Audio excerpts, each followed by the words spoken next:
O Senhor esteja convosco. Ele está no meio de nós. Proclamação do Evangelho de Jesus Cristo, segundo São Mateus. Glória a vós, Senhor. Naquele tempo, enquanto Jesus estava falando às multidões, sua mãe e seus irmãos ficaram do lado de fora, procurando falar com ele. Alguém disse a Jesus: Olha, tua mãe e teus irmãos estão aí fora e querem falar contigo. Jesus perguntou àquele que tinha falado: Quem é minha mãe? E quem são os meus irmãos? E estendendo a mão para os discípulos, Jesus disse: Eis minha mãe e meus irmãos. Pois todo aquele que faz a vontade do meu Pai que está nos céus, esse é meu irmão, minha irmã e minha mãe. Palavra da salvação. Glória a vós, Senhor. Que as palavras do Santo Evangelho perdoem os nossos pecados. Amém. Amém. Queridos irmãos, queridas irmãs, assim como disse a Virgem Maria, eu também posso dizer hoje: o poderoso fez por mim maravilhas, e santo é o seu nome. Deus é santo. Deus usa da nossa vida, Deus usa de cada um de nós, Deus usa do nosso ministério, para que sempre seja cumprida e feita a sua divina vontade. Uma palavra, queridos irmãos e irmãs, resume bem o dia de hoje: gratidão. Gratidão a Deus, gratidão ao Senhor, gratidão à Virgem Maria. Hoje, dia de Nossa Senhora do Carmo, nós temos aqui a imagem de nossa mãe querida, tão bonita, tão bela. Festa na igreja, festa diante desta liturgia. Então, quando eu olho para toda a minha história, todo o meu ministério de vida, eu simplesmente penso em gratidão. Pelos 16 anos do meu sacerdócio, 16 anos da minha vida, da minha ordenação presbiteral, e eu tenho certeza que nesses 16 anos, amados irmãos e irmãs, eu pude contar sempre com a proteção de Maria, com o seu amor de mãe, com o seu amor intercessor. Por isso eu tenho Maria sempre escrita, o nome dela sempre gravado no meu coração e na minha vida. Louvo a Deus pelo meu chamado, louvo a Deus pela minha vocação, porque Deus, diante de toda a sua grandeza, Ele me chamou. Deus quis contar comigo. Deus quis, na sua imensa misericórdia, me fez este chamado. E assim como os profetas do Antigo Testamento, eu disse: eis-me aqui, Senhor. Com Deus nós não discutimos, não é verdade? Que seja sempre feita a vontade de Deus na vida de cada um de nós. E eu me lembro sempre também daquilo que Paulo disse na segunda carta aos Coríntios, no capítulo 4, versículo 7. Carregamos este tesouro em vasos de barro, para mostrar que este poder, que a tudo excede, provém de Deus e não de nós.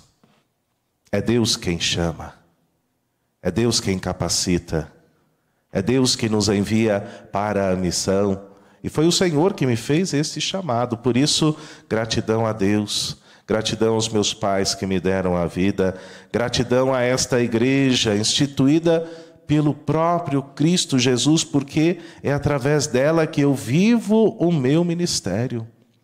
É nela, nesta igreja que é de Cristo, instituída por Ele, que eu vivo o meu sacerdócio. Louvado seja Deus por isso. Louvado seja o seu santo nome, porque o sacerdócio ordenado, amados, só tem sentido quando colocado a serviço do sacerdócio comum dos fiéis. Como dizia o Concílio Vaticano II, não é? A nossa vida sacerdotal só tem sentido quando nos colocamos a serviço de Cristo, a serviço de Deus. Quero contar uma história que aconteceu ontem para vocês de forma bem rápida. Ontem, sexta-feira, dia de visita aos enfermos, eu fui chamado por uma família a ir a um hospital em Campinas para realizar a celebração da unção dos enfermos, do sacramento da unção dos enfermos. E era a Dona Luzia que estava lá, frágil, debilitada. Assim que entrei no quarto, eu disse a ela: a senhora sabe quem sou eu? E ela abriu os olhos e respondeu com dificuldade: é o padre. Ela me reconheceu naquele momento. Então coloquei a estola, fizemos ali a oração, rezei por ela, rezei com ela. E no finalzinho, quando dobrava a minha estola, já me preparando para sair, eu ouvi ela dizendo: hoje eu estou muito feliz. Presa a um leito de hospital. Ela louvou a Deus e disse: hoje eu estou muito feliz. Feliz porque havia recebido o sacramento da unção dos enfermos. E ali, queridos irmãos e irmãs, naquele quarto de hospital, eu me lembrei da essência do meu ministério, do sacerdócio ordenado: estar a serviço, fazer o bem. Porque se você não for fazer o bem, melhor que não faça nada. Se não for para acrescentar algo de bom na vida das pessoas, deixa-as, que cada um siga o seu caminho. Pois a missão de cada um de nós, e também do sacerdote, é fazer o bem, é levar a esperança, é levar Jesus Cristo, não é? Especialmente aqueles que estão entristecidos, aqueles que sofrem na carne, aquilo que o próprio Cristo sofreu no alto da cruz, queridos irmãos e irmãs. Por isso, gratidão hoje a todas as pessoas que muitas vezes ligam aqui perguntando: como é que está o Padre Fernando? Faz tempo que não vemos, eu estou trabalhando em outros lugares também. Gratidão a você. Rezo também por você que muitas vezes se preocupa. A gente do Brasil inteiro liga aqui, não é? Como é que está o Padre Fernando? Faz tempo que nós não vemos ele, estamos com saudade. E por onde eu passo, eu sou abraçado pelo povo de Deus. É de fato a minha família agora. E por esse povo eu sou capaz de viver, de dar, entregar o meu sacerdócio. Por este povo, por esta igreja, eu sou capaz também de morrer, se necessário for. Gratidão a Deus, gratidão ao povo de Deus, tão querido, tão amado, povo que reza assim por nós, povo que reza pelos sacerdotes. Obrigado a todos vocês. Por onde eu passo, eu posso dizer que sou um sacerdote feliz, não é? É claro, o sofrimento faz parte da nossa vida também, não é? E às vezes a gente leva algumas pedradas, não é? Quem nunca levou? Não é verdade? E conosco não é diferente. Todo sacerdote também muitas vezes é perseguido. Perseguido pela essência da sua missão, por aquilo que ele é. Anunciar o Evangelho, queridos irmãos e irmãs, é a minha obrigação. Anunciar o Evangelho de Cristo é o meu trabalho, é a minha missão. Na primeira carta aos Coríntios, no capítulo 9, no verso 6, está escrito: porque se anuncio o Evangelho, não tenho de me gloriar, pois me é imposta esta obrigação. Por isso, já dizia Paulo, ai de mim, se não anunciar o Evangelho. E este é o meu lema: ai de mim, se eu não cumprir a minha obrigação, que é anunciar a palavra de Deus. Esta é a minha obrigação, este é o meu chamado. E eu digo sim a Deus diariamente, com toda alegria dentro do meu coração. Deus me escolheu como sacerdote, queridos irmãos e irmãs, para levar de volta a Ele, primeiro, a ovelha perdida, aqueles que estão distantes do Senhor. Segundo, as ovelhas excluídas, os sofredores, que muitas vezes são excluídos até mesmo da própria igreja. Deus confiou a mim esta missão, como membro da sua família, assim como nós escutamos no Evangelho de hoje, não é? A liturgia de hoje é um chamado para que nós juntos possamos entrar na vontade de Deus. Naquele tempo alguém disse a Jesus: olha, tua mãe e teus familiares estão aí fora e querem falar contigo. Jesus perguntou: quem é minha mãe? Quem são os meus irmãos? Porque naquela época os primos eram chamados também de irmãos, membros da família de Jesus. E estendendo a mão para os seus discípulos, Jesus disse: estão aqui. Eis a minha mãe, os meus irmãos, pois todo aquele que faz a vontade do meu Pai que está nos céus, este é a minha mãe, o meu irmão e a minha irmã. Por isso, queridos irmãos e irmãs, a liturgia é este chamado hoje para todos nós, para que possamos entrar cada vez mais na vontade do Senhor Deus. E a chave para a verdadeira felicidade está aqui.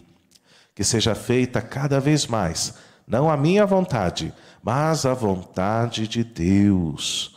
Não é? Quem faz a vontade de Deus passa a pertencer à sua família, passa a fazer parte da família de Cristo, aonde, conforme diz a teologia de Paulo, ele é a cabeça da igreja, e nós, como família, formamos este corpo, cheio de dons, de talentos, a serviço dele, para a construção do seu reino.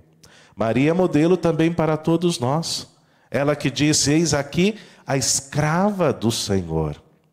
Ela que se esvaziou para que Deus pudesse preencher toda a sua vida. Olha que bonito isso, não é? Eis aqui a escrava do Senhor. Faça-se em mim segundo a tua palavra. Encheu-se da vontade de Deus e entregou-nos como presente o Salvador, o Messias, o Cristo Jesus.